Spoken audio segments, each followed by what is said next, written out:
This is my review of Max Payne 3, sort of review thoughts. This is how I do my shit. So, anyways, it's Max Payne 3. I finished it the other day, and I'm going to talk about it now. So, what do I think of Max Payne 3?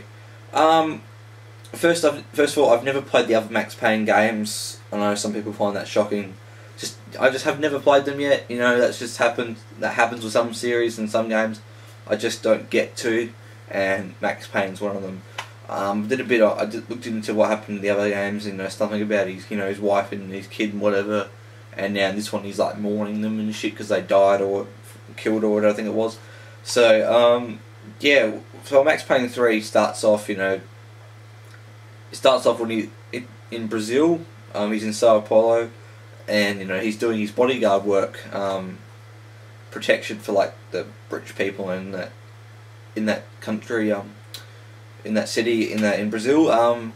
Yeah, protecting rich people seems like a thing to do because if you know about that sort of part of the world, that there's all favelas and shit, and there's all poverty and that, but there's still rich parts of the city, so it's conflicts, and there's lots of gangs. So yeah, so basically you're playing as a bodyguard, protection, and then yeah, hell breaks loose, and yeah, at the start you're in this penthouse and that, and yeah, these guys come in and take one of the people, and yeah, so it's a bit of a shootout, and over the course of the game, you're still doing protection where you're protecting people, and then these people, some of them get kidnapped and all this shit, and you're basically going around pretty much the area trying to get them back and all this stuff, and there's a lot of shit goes down. There's a lot of betrayals and all that shit. You find a bit of conspiracy sort of stuff. You find out when you play it. I mean, it's an amazing game, amazing story. Like Rockstar really know what they're doing with their stories. Very cinematic. Cutscenes are good. Voice acting is just excellent. The gameplay is a third person sort of shooter, but it's not like your general, say, like just like a general third person shooter where you can just run through. It's not like that. You have to be in cover or you're fucked pretty much. Because I played it on medium, and it was challenging even on medium. So so basically, if you go out and cover, you have like down on the other side of the corner, you've got your little silhouette, and it's like when that fills up with red, you're dead. And if you got pain, you get painkillers, and you can like heal yourself in that. So but yeah, don't run out of cover because you're pretty much fucked. They've got game plans where you got bullet time. You can go in slow mo. You can do your dives where you can dive, and you can be like, and you can shoot all the guys and that sort of thing. So that's cool. When it's like the last guy in the room, we go to like a bullet cam type thing where you see the bullet hit the guy, and you can keep pressing the trigger, and you can keep shooting the guy, and you see him just getting splattered with bullets and stuff. It's quite brutal, but yeah, it's cool. So the campaign's quite long. It's on, as you can see, on the Xbox. It's on 2 discs. The first disc got the multiplayer and some single player missions. I don't know how many missions are on the first disc, and then the rest are on the second disc. But yeah, it's quite long. I think it's 14 chapters. So yeah, overall, it's a fun game. I wouldn't pick it up if you're just the kind of person who wants to run around just shooting.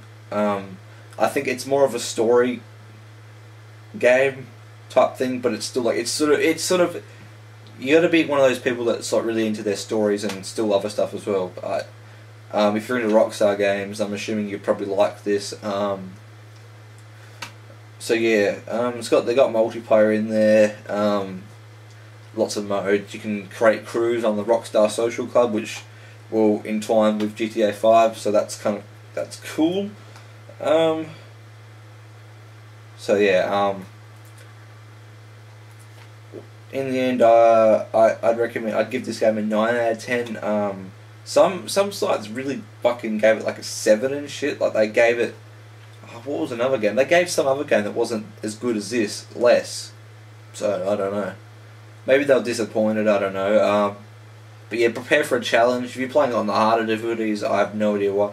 There are really some fucking ass-wiping moments that I found just seriously just fucking, you know, might as well just let me stand there and shoot me, because yeah, I don't know, I think Rockstar, only disappointment is at bits where they just sort of taking the fucking piss.